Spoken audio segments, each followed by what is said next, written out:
জানো স্বামীর আগে কেন স্ত্রী খাবার খায় না? স্ত্রীরা স্বামীকে জান্নাত মনে করে তাই পরে খায়। আরে না, স্ত্রীরা বিজ্ঞান মেনে চলে তাই। বিজ্ঞান মেনে চলে মানে কি? বিজ্ঞানীরা কোনো কিছু তৈরি করলে আগে বান্দরের উপর পরীক্ষা করে।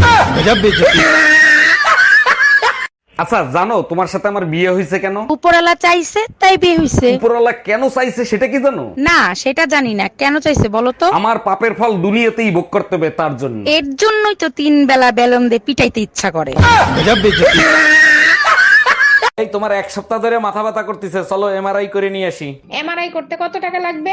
8-10 হাজার টাকা লাগবে। ওই টাকাটা আমারে দাও, মার্কেটে একটা শাড়ি দেখছি, ওইটা কিনে নিয়ে আসি। আর তোমার মাথা ব্যথার কি হবে? মাথা ব্যথা তো ওই শাড়ির জন্যই করতেছে। हम इसका पति है, हमको सिर्फ फांसी का सजा चाहिए। এই নাও বিষ, তাড়াতাড়ি খেয়ে ফেলো। বিষ? আমি বিষ খাবো কোন দুঃখে? তোমার ইচ্ছা হইলে তুমি খাও। মার্কেটে একটা শাড়ি দেখে আইছি, 8,000 টাকা দাম, টাকা দাও। তোমার কি মাথা খারাপ হয়ে গেছে আমার কাছে বিষ খাওয়ার?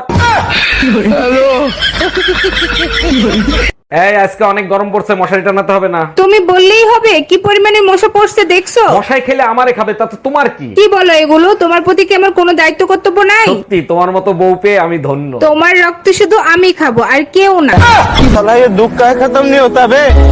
এর আগে 3টা বিয়ে করছো, তারপর আমারে বিয়ে করছো, তারপরও নিজের নির্দোষ দাবি করো। না, আমি নির্দোষ দাবি করতেছি না।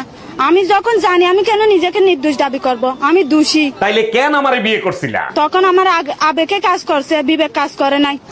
हम इसका पति है, हमको सिर्फ फांसी का सजा चाहिए। আমি তোমার সংসার আর করবো না, তোমার বাবা মারে খবর দাও। আরে এত রাগ করতেছো কেন? তোমার সমস্যা কি সেটা তো বলবা। আমি কি রান্না বান্না আর থাল বাসন ধরার জন্য তোমার বিয়ে করছিলাম? ঠিক আছে, কাজের মহিলাকে আসতে না করে দেবো, ঝাড়ু দেওয়া আর ঘর মোছার কাজ তুমি করবে। এবার খুশি তো? Bye bye.